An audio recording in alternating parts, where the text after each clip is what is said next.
If you're feeling lost, stay with me for a minute. My name's Deb. This channel's Awaken with Deb. I spelled that with two B's. And this channel is about coming home to our soul's essence. We're awakening to our core selves. And awakening, I chose that term because it's very broad and also very simple. Simple doesn't always mean easy, but that's what we're here to do. There's many, I know for myself, there comes a time in life where you can feel more. You feel something different in your bones. You feel like there's more out there. That's expansion. That's your nervous system saying, hey, you've reached a level of completion and it's time to level up. And so you feel it before you see it reflected outside. And with this society, we are raised and conditioned that things happen outside, and then however we react or respond to that is the result of our life. And esoterically, that's not true. Spiritually, that's not true. 111, as I said that. Creation happens in the imagination first. So what it is that's in your imagination is what you're going to see outwardly. And some people have a negative default imagination. Some people have a positive default imagination. And the defaults are the defaults. But the beauty of it is we are like computers, and we can remove applications and programs and we can install new ones. And that process of removing and deleting old programs and applications and maybe upgrading, like, that's what awakening is. And one of the greatest tools that I have learned for myself and clients and just others that I share this with, at this point, I think it's $1 billion industry. Anyways, we're talking about meditation, stillness, and throw out the word meditation because there's a lot. Meditation's a very heavy word, and there's a lot of different methods and procedures to meditation. So if I were to simplify it, because that's what this channel is simplifying it into tools that we can actually integrate and use and digest, tools that our nervous system can handle, is stillness. Meditation sounds like you have to know what you're doing. But in stillness, you can't be lost in stillness. Wherever you go, you're there. You're just there in stillness. And whatever problems you have are either going to be there with you or they're going to exist in your imagination. So that's where you have to ask yourself, in the stillness, what are the situations in your life that keep coming up on repeat? Where are the patterns? The sooner you find the patterns, the sooner you can change it. Think of a mandala. A mandala starts as a center of a circle. And then it has certain designs that go all around the circle. And then, like if you were drawing it, you have a circle. And then if you're drawing more, you draw around on the outside and then you're finished. So then you go on the next one and then you draw a different design and you go and you just keep expanding and expanding.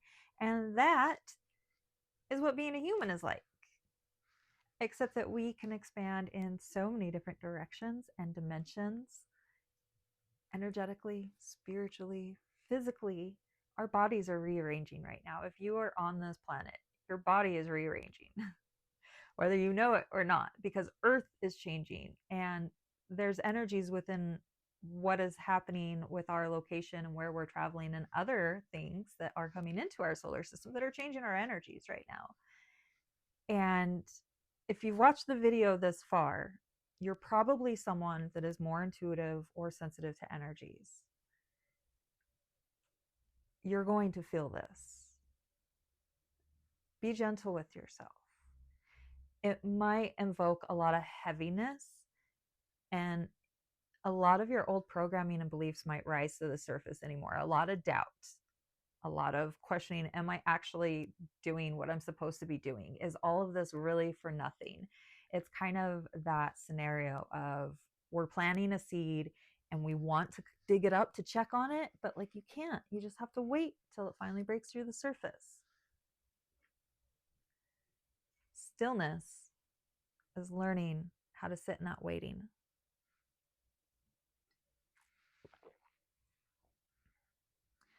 Stillness is learning how to be comfortable with the uncomfortable, especially of the unknown.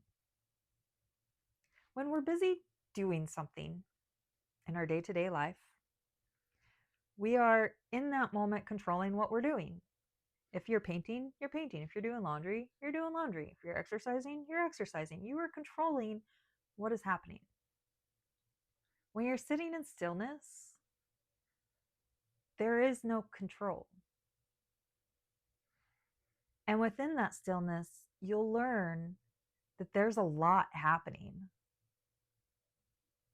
that you've never noticed is happening. Sit in stillness and notice, are there thoughts in your mind? Are there movies playing out in your imagination? Are there aches and pains in your body from whatever position you're sitting in? Is your anxiety rising over a text message you're expecting? Are you anticipating children knocking on the door asking for help? There's stillness that is so unknown. It's just the most beautiful practice to learn to sit in that stillness of the unknown. And the beauty of it is you can't get lost in the stillness. If you have a situation that you have to make a decision on, or maybe you are just feeling lost in life, you're at a crossroads, you're not sure where to put your energy at, and you feel lost. But in the stillness, at that moment, there are no decisions to be made. There are no forks in the road. It is that absolute moment of stillness. And then as you practice that, you learn to carry that with you in your day-to-day life. If you're not familiar with what a Vipassana meditation experience is, I don't know what the term is. It's not a retreat. It's not like a course. It's an experience. If you are curious and up for a challenge, if you feel like you are sensitive to energies and want to understand more, maybe you feel like you have so much noise going on, you feel very overwhelmed, go to a Vipassana. It is going to take 2 weeks out of your time, probably more, maybe more, depending on travel. But the whole thing is a 10-day process. I don't remember if there's like a day before and after, but so yeah, it's a two, I had to travel. So 2 weeks, 10 days. And once you're there, you don't leave. It's a 10-day, you stay there. And I'm not going to try and repeat the things that you have to hold yourself to, because I don't want to get it wrong. But it's a journey into the energy of yourself and others, depending on where you go. There's some places in the world that have the funding for Vipassana to where you are isolated in a room during your meditations. But for the most part here in the US, a lot of the centers that I have seen are where you are going to be around people. It's basically a silent meditation. And even if you are around people, you don't interact with them. Like even gestures, and like you don't speak. There's no writing, there's no journaling, there's no exercising, there's no yoga. No yoga. Anything that you would normally use to soothe your nervous system or your monkey mind brain, all those are stripped away for 10 days. It's a beautiful experience. Your shelter is taken care of. Your food is taken care of. It is donation only. So money, as long as you can get there and afford to take those 10 days off work, do it. And I will say, as I say that, I went out on a leap of faith of making it happening, knowing that I probably couldn't actually make it happen. I felt that I was going to come back and not be able to pay my bills, but it needed to happen. Everything was calling me to go there. So I did. And upon returning, the employer that I was working for, it wasn't a corporation, he owned the business, but it was food industry. So like we didn't have benefits or anything. Like it was a very simple barista deli job. And upon returning, the situation of nobility of spending 2 weeks to go sit in silence, I'm like tearing up as I say this. He had given me 2 weeks paid vacation. I don't know how businesses run or how they get deductions for things or if they have to be set up to be able to have those things. But if businesses account for employee vacation in one way, I don't like, I mean, that was probably just out of his pocket. And that's the beauty of following the faith that God gives us. I don't think I have.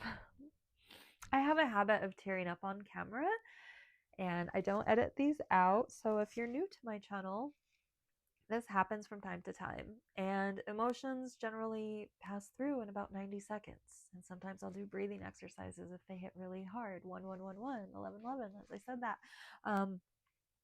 But ultimately, it's a matter of it's important to let emotions come through. Had I been freaked out over that emotion, trying to say that story and shoved it in, I wouldn't have been able to share that story. And they do say that if stories provoke emotion, then maybe you're not ready to share them. I've shared that story many times, and I've never had that type of emotional reaction to it before. So whatever that was that came out needed to come out. And my face is really wet now, but I guess it's fine. One moment.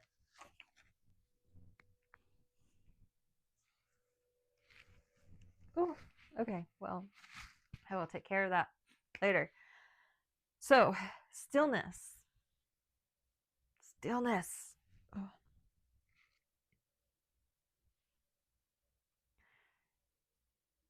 There's also this thing. There's this attachment to the quantum field that stillness helps draw things in. And I'm still experimenting with it to fully understand it. One person explained it, and I kind of like this, was if you had a string, like, so think of a slinky or spiral, right? A spring that's spiraling. And if something's coming, it's spiraling, it's going around, think of a marble going down, it's going, it's going, it's going. It's going to take some time, right? But if you can pull that spring tight, excuse me, if you can pull that string tight and take the spiral out of it, then that slow spiral turns into a fast slide. And so there's something about stillness that turns the spiralness, because everything is always spiraling. If you haven't noticed, nature is a spiral. Flowers are a spiral. You flush your toilet, it goes in a spiral. Smoke goes in a spiral. Clouds, you see them form, they have a spiral tip. Waves spiraling in over themselves. The solar system, as I was a child, I was told it was flat, and we're like, ooh, it's all going around like a disc. And then as an adult and becoming my own experience of a human being and tapped into consciousness, I learned that the solar system was actually a spiral. And guess what? Science is now understanding and saying, like they knew it all along, is everything's in a spiral. So imagine that. Stillness. It calms the spiral and brings things into you faster in the quantum field. There's such a magic in stillness, and this world is magic. So if you're at my channel and you don't believe in magic, either be open. This world is magic, and learning how to integrate that into our lives and be in control yet surrendering with it, that's the goal. To have control yet surrender. Beautiful, isn't it? The paradox that Earth is. All right, I'm gonna leave it there. Again, my name's Deborah Kaye. Like, comment, follow, not follow, subscribe. This channel is about channeling messages. It's about offering energy, wisdom, and being a lighthouse for those that are going through it, for those that are also meant to be lighthouses. And on that subject, there's this theory that this whole experience is actually me just projecting out and none of you actually exist and this is just a hologram. So if that's the case, I'm pretending that I'm saving all of you. No, you're saving yourself. I'm teaching you to open up to yourself. I'm not even teaching you. I'm sharing my experiences. Now I'm just confused on things. But that's the like there really is such a paradox that I am in the middle of on my own journey right now, is how much of this, like, do I really need to be doing these videos to offer a lighthouse to people? Do all you millions of people on YouTube actually exist? Or am I just doing this for my own beneficial? It's like a talk journal, if you will. I'm basically journaling, but through speech and sharing it for literally billions all over the world that anyone with an internet connection can access. And that's how special these videos actually are, because billions of people aren't going to come across this video. You came across this video. We can only witness and be a part of things that we are in energy in likeness to. So if you found this video and you're still watching, you are of light energy. You are here to be a lighthouse for the world. You're here to expand your human. You might not be here for light. Like that's kind of the side effect. You're here to like be who you are and uncover any gunk that's cluttering up that noise. And in the essence of taking out the gunk, you inadvertently become a lighthouse for other people. And that gets uncomfortable. There's a lot of side effects to that. And I should probably do a video on that because that's actually really important to know, that we don't need to shame ourselves for all those side effects because it's really common and everyone goes through them. So, okay. Cheers. Have a blessed day. I'm Deborah Kaye.